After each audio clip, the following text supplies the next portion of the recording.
तुझे पता है ये मिठाई मुझे बनानी आती है। खोपड़ा पाल वाह यार, मुझे जेठानी में जिस दिन से शादी होके आई ना उस दिन से उनको बोला है मेरे को आती है, वो बार बार बोलती है कब बनाएगी, मैं बनाती तो हूँ। खिलाना उनको बनाती थी।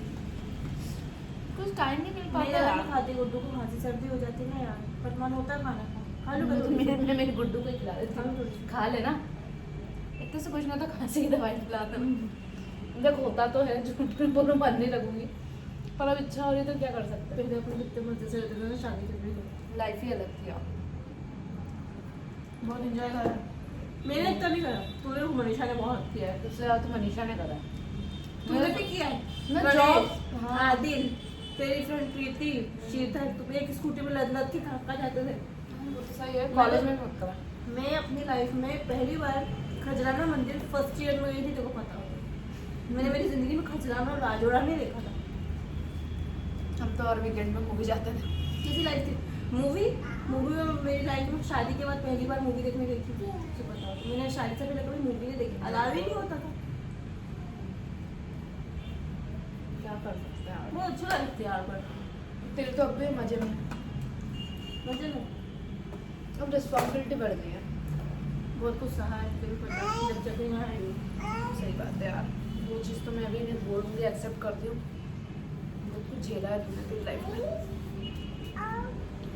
पर पागल झेलने के बाद अगर उसका फल मिल जाए ना तो फिर इंसान को मतलब दुखी नहीं होना चाहिए। जो जितना अच्छा मिला है ना वो सोच सोच के खुश हुआ था कि अच्छा ये दुखी नहीं होती, दुखी तो बिल्कुल नहीं होती हूँ, क्योंकि वो मेरा जो भी समय था ना, भगवान ऐसे समय किसी को भी ना दे, बहुत गंदा समय लिया। पर जब लोग बोलते हैं ना, अरे दूसरी शादी तो बहुत तकलीफ होती है। जैसे दूसरी शादी नहीं करी, मैंने पाप कर दिया हो। लोग तो बहुत कुछ बोलते हैं। पहली शादी में भी अगर आर्ग्यूमेंट्स हो जाते हैं ना, और अगर ये दिख रहा है कि पति का बहुत बिजनेस सेट है ये वो है, तो भी लड़की को ही सुनाते हैं। लोगों के हिसाब से तो मैं नहीं चलती दीदी, मैंने तो कोई बोलूँगी कि कभी भी लोगों के हिसाब से मत चलना। जो देखो वो, और इसका सेकंड, अरे तो मेरे पाप कर देगा। मतलब मैं फर्स्ट शादी में रह के सब कुछ बर्दाश्त करूँ, औरत आदमी के जूते खाए उसको बहुत बर्दाश्त करे, हर जगह टॉलरेट हो, परेशान हो, उसका जो हो रहा है वो सहे, तो औरत सही है। अगर वो अपनी पहली शादी से खुश नहीं है और शादी को तोड़ के आगे बढ़ जाए, मूव ऑन कर ले, तो वो गलत है, वो कैरेक्टरलेस है। और दुनिया में क्या एक अलग ही, मैंने 2 शादी करी, जो लोग मेरे पीछे पड़ रहे थे, लोग तो गए चोर फैमिली के भी, मैं नाम किसी का भी नहीं लूँगी, फैमिली के लोगों ने भी मुझे बहुत परेशान किया। तू भी जा देखना, मैं तेरे को फिर बोलूँगी लोगों के हिसाब से मत चल। लोगों के हिसाब से जो इंसान चलता है ना वो ज़िंदगी भर दुखी रहता है। मेरी लाइफ में क्या प्रॉब्लम नहीं है, तुझे तो सब कुछ पता है, क्या अप्स एंड डाउन, ये सब एक हैप्पी फैमिली, कंप्लीट फैमिली में पता है क्या सोचती हूँ, हम साथ है ना, ये बहुत बड़ी बात है। सोशल मीडिया पे कभी भी लेके नहीं आना चाहती हूँ कि मैंने लाइफ में क्या सहा है, मैं कहाँ आई हूँ। पर ये लोग जो मुझे बोल रहे हैं ना, बार बार गलत बोल रहे हैं, बार गलत बोल रहे हैं। तो आज जब मैंने इसको ये सारी चीज़ें बताई, तो ये मुझे बोल रहे थे कि दीदी तू बोल दे, बता दे लोगों को कि तूने सहा। मैंने गलत तो कुछ भी नहीं बोला है। देखो तो मैं मैंने भी social media पे अभी लेके नहीं आना रिसेंटली चाहती हूँ व्लॉग्स चीज़ें। डाले हैं, मुझसे कई सारे लोगों ने मेरी प्रेगनेंसी हिस्ट्री मांगी थी जो कि बहुत ख़राब रही है, तो फिर मैंने भी उस चीज़ को एक्सेप्ट करा और शेयर करा ना, क्योंकि आप लोगों ने मांगा। अब इसको बार बार लोग एक चीज़ के लिए टॉन्ट आउट करते, सेकंड मैरिज, तो मेरा बस ये बोलना था कि तू बता ना भैया कि किसी भी लड़की को क्या ही मज़ा आएगा कि वो अपनी पहली शादी कोई भी लड़की कितनी अरमानों से करती है, सबको पता है। अगर इसने करी होगी तो इसके भी अरमान रहे होंगे ना सारे, मेहंदी हल्दी माता पूजन ये वो, और हमारे उस टाइम पे हमारी क्या ही खुशी थी वो मालिक जानता है, ईश्वर जानता है। और इतने उससे मम्मी पापा की सारी सेविंग लगा के, हम लोग कोई बहुत रिच फैमिली से बिलोंग नहीं करते, मिडिल क्लास भी नहीं बोलूँगी, लोअर मिडिल क्लास थे हम।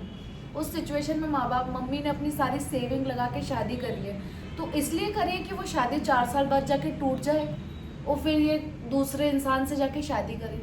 कोई भी नहीं चाहेगा, कोई लड़की भी नहीं चाहेगी, कोई माँ बाप भी नहीं चाहेंगे, और कोई बहनें भी नहीं चाहेगी कि ऐसा हो किसी के भी साथ। मैं तो अपने दुश्मन के साथ ऐसा नहीं देख सकती, तो ये तो मेरी खुद की बहन है। तो यार एक ही चीज़ बोलूँगी, कोई किस सिचुएशन में क्या कर रहा है तुमको नहीं पता है, तो किसी को मत बोलो कि इसकी तो दूसरी शादी है तो इसने उसको इसलिए छोड़ा। तुम रह रहे थे वहाँ उसके साथ, तुमको पता है वो क्या झेल रही थी। नहीं पता है तो फिर मत बोलो ना, और फिर बोलने का बहुत शौक है तो पूरी इंक्वायरी निकाल के बोलो, सब कुछ पता कर लो अच्छे से सामने वाले के बारे में, फिर बोलो। तो अच्छा भी लगे, मज़ा भी आए और हम ऐसे बैठ के आप लोगों को जवाब ना दें। मेरा तो बस यही बोलना है। बाकी इसको यही समझाऊंगी कि लोग हैं, लोगों का काम बोलना होता है, उनको बोलने दे तो इग्नोर कर, तू खुश है अपनी शादी में, खुश है। कि मैं किसी को क्या बोलूं, क्या बताऊं, क्या कुछ नहीं हुआ है। सच्चाई आप देख, मैं सच्चाई भी बताऊं, कुछ चीजें ऐसी हैं जो मैं नहीं बता सकती, तुम लोग भी जानते हो। वो समझ वो लो। चीजों को मैं नहीं बता सकती क्योंकि वो इतनी पर्सनल है ना। इंसान मतलब आप लोग समझ जाओ, लड़की के लिए एक लड़की ऑन कैमरा बोलना बताना बहुत मुश्किल है। बहुत मुश्किल है वो चीज़ें बोलना जो एक्चुअल में हुई है। वो मैंने बाकायदा, मेरा जब डाइवोर्स केस हुआ है, मैंने कोर्ट में वो चीज़ें बोली और उसी की बुनियाद पे मुझे डाइवोर्स भी मिला है, उन्हीं सब चीज़ों की वो जो उसने मेरे साथ किए। तो मत पूछो मुझसे, बोलते ना एक जख्म है जिस पे जब लोग बोलते हैं ना दूसरी शादी, तो वो जख्म के ऊपर मुझे वो नमक की तरह काम करता है मेरे ऊपर। तो मत बोलो कि मैं तुम लोगों को क्या बताऊँ मैं तुम लोगों को। जो मेरे अपने हैं, जो मेरे परिवार वाले हैं, वो जानते हैं मैं किस चीज़ से गुजर के यहाँ आई हूँ, मैंने क्यों दूसरी शादी करी। शायद मैं दूसरी शादी नहीं करती, पर मेरे अपनों ने मुझे दूसरी शादी करने पे भी मजबूर किया है। मैं माँ बाप के घर में बैठी थी ना, वो भी लोगों से बर्दाश्त नहीं हो रहा था, लोगों से। और लोगों से क्या, बी फ्रैंक एक बात बोलूँ, माँ बाप किसी के दुश्मन नहीं होते। अगर माँ बाप ये डिसीजन दे रहे हैं ना कि बेटा हमारे रहते तुम अपना घर बसा लो, तो उनकी लाइफ का कुछ एक्सपीरियंस है जो वो जानते हैं, और इस वजह से मम्मी का बहुत बड़ा फोर्स जो था मेरी जिंदगी में आए, इसके लिए। देवता की तरह ही आए, भगवान की तरह आए। और जिस शादी को लोग लव मैरिज का नाम दे रहे हैं ना कि लव मैरिज, वो शादी शायद नहीं होती, वो लव मैरिज नहीं है। हाँ, वन साइडेड लव जरूर था, वो सचिन की तरफ से बहुत ज़्यादा था। बट मैं डाइवोर्स के बाद शादी करने के बिल्कुल मूड में नहीं थी, मैं शादी ही नहीं करना चाह रही थी कि नहीं मुझे नहीं करनी। जब ये समझ आया ना, मेरा बता रही हूँ, मैंने भी बोला है उसको, जब मुझे पता चला कि हाँ सचिन भैया सब कुछ जानते हुए भी वो इससे बहुत प्यार करते हैं, ये चीज़ जब मैंने ऑब्जर्व करी, मेरी मम्मी, मैं क्या ही कर लूँगी, खैर मेरी मम्मी ने ऑब्जर्व करी कि इंसान वो भगवान ही है इसके लिए तो वो भगवान ही है। दूसरों के लिए भले इंसान है, जो भी रिश्ता है, पर इसकी लाइफ में तो वो साक्षात भगवान बनकर ही आए। क्यों? क्योंकि सब कुछ जानते हुए कि एक औरत, एक लड़की 4 साल किसी रिश्ते को देकर आई है और वो सामने वाला बंदा अनमैरिड है, और उसके बाद अगर वो इसको प्यार करता है और इससे शादी करना चाहता है, तो वो इसके लिए मेरी नज़र में भगवान ही हुआ। क्योंकि यार उसमें भी कोई कमी नहीं है, क्या कमी है? दिखने का वो भी अच्छा है, वेल सेटल है, उसको भी उसकी कास्ट में, महाराष्ट्रन कास्ट में कई सारी अच्छी लड़कियां मिल जाती, पर वो इसको प्यार करता है। क्यों करता है? इसमें कुछ तो होगा कि 4 साल एक रिश्ते को देने के बावजूद भी सामने वाला अगर इससे प्यार कर रहा है तो कुछ तो होगा ना, जो लोग तभी कर रहा है। जो लोग मुझे ये बोलते हैं कि ये घमंडी है, बेकार है, ऐसे तो मेरे ब्लॉग में किसी ने आके कमेंट किया था, हाँ इसने घमंड से बोला ना, तो मुझे याद आया कि इन तीनों बहनों में तो ना खुशबू का ही नेचर थोड़ा अच्छा है, मीशू को भी घमंड है, और डिम्पी को तो बहुत ज़्यादा ही घमंड है। तो भैया मुझे इतना अजीब लगा, मैंने कि मैं रिमूव कर दूं क्या? तो ये मेरे से बोली छोड़ना यार, तेरे को तो एक कमेंट का लग रहा है, मुझे न जाने कितने कमेंट करते हैं। मतलब रिव्यू भी नहीं करती, ये मुझे बोलती है। ठीक है, तुम खुश हो लो, अगर तुमको मुझे गाली पर मुझे हेटर्स ने परेशान किया था, तब भी इन लोगों ने मुझे बोला कि खुशबू तो इतने से परेशान हो गई। मैंने उस व्लॉग में बताया भी है मैं क्यों हो गई, क्योंकि मेरे लिए वही बहुत बड़ा था। पर इसके लिए ना उस टाइप के मैसेजेस आम बात हो चुकी है, कोई ना कोई कभी ना कभी कुछ ना कुछ बोलते ही रहता है। आगे बढ़ने से लोग इतना रोक रहे हैं, मुझे नहीं पता कि वो मेरे अपने हैं या कौन है, या मेरी फैमिली में से कोई है, या मेरे पास्ट की जो भी मेरे पास्ट में था, मैरिज रही है, नहीं मैरिज का तो नाम नहीं लूँगी, कौन है, शायद मैं जानती भी हूँ वही हो सकती है, शायद ये भी जानती हूँ। बट अगर आप मुझे बढ़ने नहीं दे रहे हैं ना आगे, तो अगर आप मुझे आगे नहीं बढ़ने दे रहे हैं, तो मुझे आगे बढ़ाने वाले भी बहुत हैं जो मेरे ब्लॉग्स देखते हैं, मुझे प्यार करते हैं। अगर मेरे 6000 सब्सक्राइबर में से भी 2000 लोग मेरे ब्लॉग्स को देखते हैं, मुझे प्यार देते हैं ना, तो ये ब्लॉग्स मैं उन्हीं के लिए बनाती हूँ। और जो आके तो मुझे गालियाँ दे रहे हैं, 2000 बोल रही है, जो गालियाँ दे, 2 लोग भी देखेंगे ना, अगर मुझे 2 लोग भी, तब तक मैं अपने ब्लॉग्स वही, क्योंकि मेरे पता है गालियाँ देनी है मुझे दो, मुझे आपकी 10 गालियों से फर्क नहीं पड़ता, क्योंकि मैंने तो मेरे अपनों की ही इतनी गालियाँ खाई हैं कि मैं परायों की गालियों पर तो जाती ही नहीं।